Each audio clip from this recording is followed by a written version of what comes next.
Bueno, gracias por la entrevista. Antes que otra cosa, quisiera abrir la entrevista preguntando, en términos generales, ustedes que están en calidad de una ONG acreditada por la Convención para seguir estas negociaciones e incluso para acercarse a los puntos focales, ¿cómo han visto el avance general cuando ya nos falta una semana para terminar y, como nos han dicho, hay todavía muchos pendientes?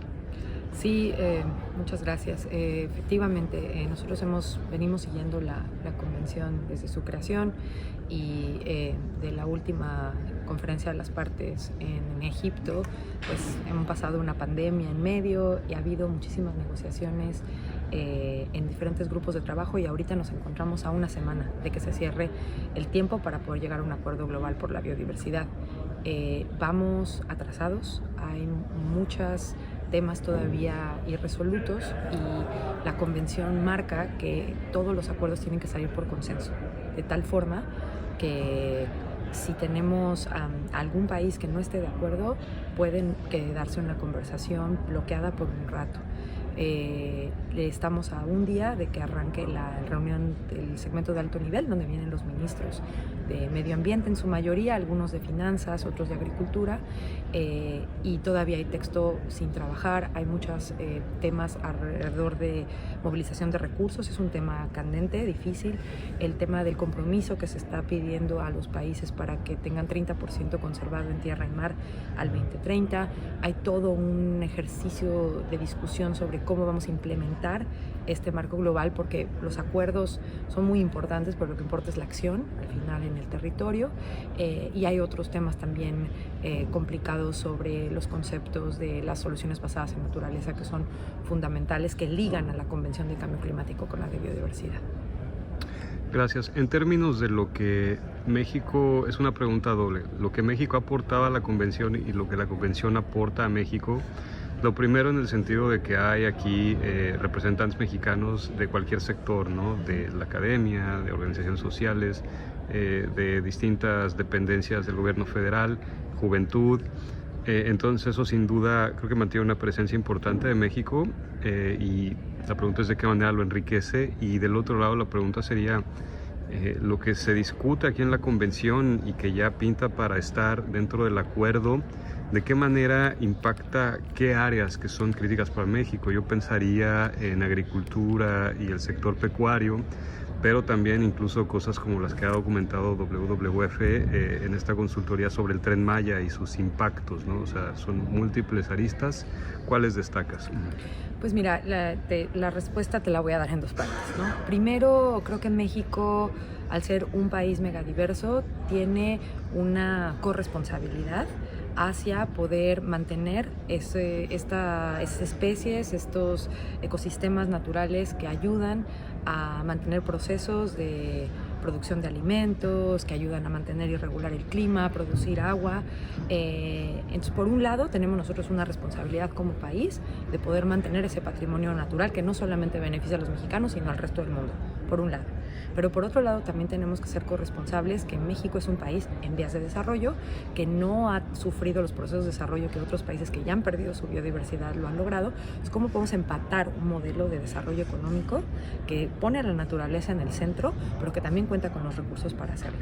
No es sorpresa que siempre que hay procesos de rezago económico, cuando hay crisis económicas, lo primero que se recorta es el gasto al medio ambiente.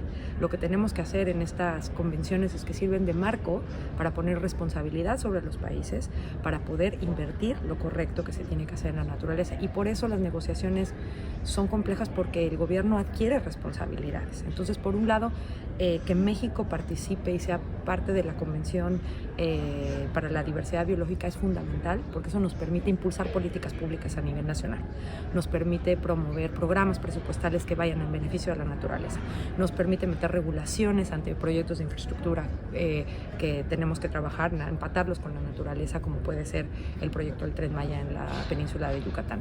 También tenemos otros proyectos de infraestructura con energía renovable, etcétera, que todos deberían de entregar dentro de su diseño la naturaleza.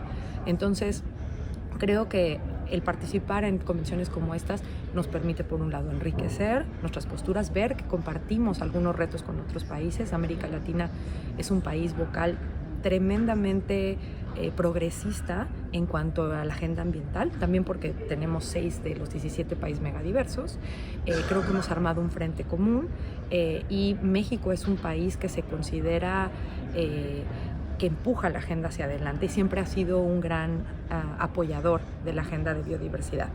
Entonces hay mucha expectativa de lo que México puede hacer. Es un país que dentro de América Latina pesa su opinión, y creo que eso nos da a nosotros también gran responsabilidad. Perfecto. Entrando un poquito a este tema específico del Tren Maya, ¿por qué es controversial? Porque de pronto se le ve desde aristas que definitivamente no son la conservación de la naturaleza o la biodiversidad, y vinculando a lo que comentabas, que también hay otros proyectos de la misma escala. Pensaría en la refinería de Dos Bocas, en el corredor interoceánico, por mencionar solo algunos, ¿no? Hay una conversación interesante aquí en la COP sobre cómo estos proyectos de infraestructura podrían no solamente mitigar sus impactos, sino cómo también podrían ser usados para apalancar inversiones en la naturaleza y al menos un mantenimiento de los servicios ecosistémicos y beneficios también para las comunidades. Ustedes que ya tienen publicaciones a propósito del Tren Maya, ¿cómo lo han visto? ¿Qué concluyen de ahí? Mira, yo creo que el impulso que estamos haciendo desde esta convención es que cualquier proyecto de infraestructura contemple a la naturaleza como parte de la infraestructura natural sobre la cual construyen esta infraestructura gris, que se considere infraestructura que sea resiliente a cambio climático. No es solamente los impactos en biodiversidad, sino vemos muchas veces que carreteras que se construyen se las llevan las tormentas, se las llevan los ríos, etc. Entonces el impulso es hacerlo. Te invito a que participes. Vamos a tener un evento paralelo enfocado explícitamente en infraestructura y biodiversidad. El 15 yo voy a estar hablando de el potencial impacto de infraestructura en la conectividad de los jaguares, por ejemplo. Entonces creo que a nivel global hay ya grupos y mucho impulso para poder promover infraestructura que habilita el desarrollo de los países, porque sabemos que la infraestructura depende del desarrollo económico y social de muchos países. No estamos en contra de eso, pero que sí hay formas de hacerlo de manera integrada con el ambiente, desde su diseño. No es cómo construyo algo y después mitigo, es cómo desde sus inicios el diseño viene así. En cuanto a el caso específico del Tren Maya y la invitación a otros proyectos de infraestructura que vengan en el futuro, que ocurran ahorita, es eso, es que se pueda compartir la información, aprovechar que México cuenta con grandes expertos en temas de biodiversidad, de infraestructura verde, en donde podemos poder nutrir y dar información a los procesos federales de tal forma que salgan muy bien y que sean un ejemplo nacional. Eso es la intención del reporte que tenemos nosotros. La intención es dar recomendaciones muy puntuales, centradas completamente en la parte técnica, que puede mostrar algunos potenciales riesgos en cuanto a la configuración de la península y sus medidas de mitigación. Nosotros no solemos ser una organización que no señale los riesgos sin traer propuestas hacia adelante, y creo que ese es el principal objetivo de este estudio, que ya fue compartido con las autoridades, y lo que nosotros buscamos siempre es incidir de manera positiva para que aprovechen ese conocimiento técnico con el que se ha estado trabajando por muchos años y lo incorporen en sus políticas públicas y en sus proyectos. Excelente, gracias. Una pregunta fundamental para México es la de los defensores del territorio. En la convención se está haciendo un gran énfasis en conservar la naturaleza a partir de los derechos humanos de las comunidades que son dueñas de la tierra, ¿no? Esto independientemente de que sean indígenas o no. En ambos casos creo que impacta a México directamente esta conversación. Y eso, ¿no? Somos un país particularmente letal, incluso para el contexto latinoamericano. ¿Cómo ves la perspectiva de que esto pueda traer algo de alivio a esta situación que se sufre en México? Sí, no, sin duda es un tema lamentable y tenemos que... yo me siento positiva en cuanto a que México es de los países que impulsó y que logró que se llegara a la ratificación del Acuerdo de Escazú. Eso es muy importante. México fue el país que dio la pauta para que ya se pudiera firmar ese acuerdo, que está enfocado en la defensa de los líderes ambientales. Ese acuerdo, estamos buscando que todos los acuerdos, el de biodiversidad, el de cambio climático, Escazú, el de desertificación, tengan una relación. En México no podemos hablar de conservación si no hablamos de los pueblos originarios y los dueños y poseedores de la tierra. México está defendido y está protegido su patrimonio natural por comunidades, y nosotros en WWF, en esta convención, estamos impulsando el enfoque de la sociedad en su totalidad. ¿Qué quiere decir? The whole of society está marcado, es no dejar a nadie atrás, como son los principios de los Objetivos de Desarrollo Sostenible. Nosotros tenemos que entender que para poder lograr hacer una conservación efectiva, tenemos que tener en la mesa y tomando decisiones a los poseedores de la tierra, tenemos que estar siempre observando los derechos humanos e impulsando su respeto y su protección, y también aprovechando el conocimiento originario.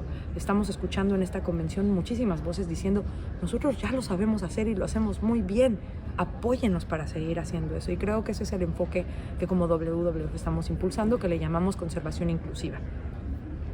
Perfecto. Última pregunta. Son temas que igual vienen vinculados a la agenda de biodiversidad. Son temas múltiples, entonces te dejaría que selecciones el que sientas que WWF está en mejor posición de abordar y que sea más relevante para México. Está el tema de género, por ejemplo, el tema de salud con el concepto de una salud. Está también el asunto de alimentos, por supuesto, alimentación y el sector pecuario. Incluso creo que el tema de ciudades puede ser muy relevante para México, que tiene la mayor parte de su población en ciudades. De todo esto, ¿con qué se quedan ustedes? ¿A qué le apuestan? Pues nosotros le apostamos a la mayor ambición. Nosotros estábamos claros, y esto aplica para México, necesitamos proteger y conservar los espacios que todavía México tiene. Entonces, por eso estamos impulsando el 30x30. Necesitamos un marco ambicioso que busque al menos la protección marina y costera y terrestre del 30% del territorio. Pero eso no excluye al otro 70%, que habla del tema que tú mencionas. Estamos hablando que en ese 70% tenemos que hacer producción sostenible de alimentos pesqueros, terrestres, de ganadería, de la agricultura. La agricultura puede ser nuestro mejor aliado en términos de regeneración de suelos, de reforestación. Tenemos que pensar en que además la meta 2 está enfocada en restauración. México tiene compromisos con el reto de Bonn de reforestación, pero ahora México está liderado en parte por WWF, WRI y Reforestamos México. Estamos empujando una política, o acompañar al gobierno a crear una política nacional de restauración para restaurar en donde necesitamos, no solamente para mantener conectividad de esos espacios, de ese 30% que vamos a proteger, sino también porque no deberíamos de tirar un árbol más, hacer un cambio de uso de suelo más, porque tenemos la oportunidad de recuperar la productividad de los suelos que han estado utilizando las comunidades locales por mucho tiempo. Entonces, por un lado, la agenda de restauración creo que es fundamental y es una que hay que abordar y donde México tiene mucho que hacer. Por otro lado, el tema de soluciones basadas en la naturaleza es fundamental. México es el tercer país con más manglares en el planeta y necesitamos nosotros, los manglares están siendo una solución importantísima para la absorción de carbono y dióxido de carbono para el clima. Los bosques de México son fundamentales también para esta función, disculpa. También creo que el enfoque de movilización de recursos, estamos en un contexto nacional en el que la conservación necesita recursos, agoniza, los parques nacionales necesitan recursos, necesitamos co-crear con el gobierno de México nuevos modelos que incentiven la conservación y que hagan un manejo efectivo para que cuando tú llegues a un área protegida veas la diferencia, y esto de la mano de las comunidades. Y por otro lado, y finalmente, creo que toda la parte de implementación va a ser fundamental. ¿Cómo logramos estos acuerdos, traducirlos en las políticas, en las reformas y en la acción que necesitamos? Y podemos aparte empezar a reportar al respecto. Entonces, para mí ese sería el resumen. México, repito, creo que es un país que tiene la oportunidad de mostrar que sí se pueden hacer las cosas. Tenemos la gobernanza local, hay ejemplos hermosos en Oaxaca, en Chiapas, de comunidades que se autoorganizan, que pueden, que están haciendo agricultura regenerativa. Tenemos jóvenes que están haciendo nuevos emprendimientos que acompañan a los agricultores a tener biofábricas que hacen nuevos fertilizantes. Entonces estamos dejando de comprar fertilizantes que ahorita están en crisis por la guerra en Ucrania. O sea, a ese grado estamos haciendo cosas que están cambiando y que están dando el ejemplo a nivel mundial. Entonces la invitación es a que México siga haciendo eso.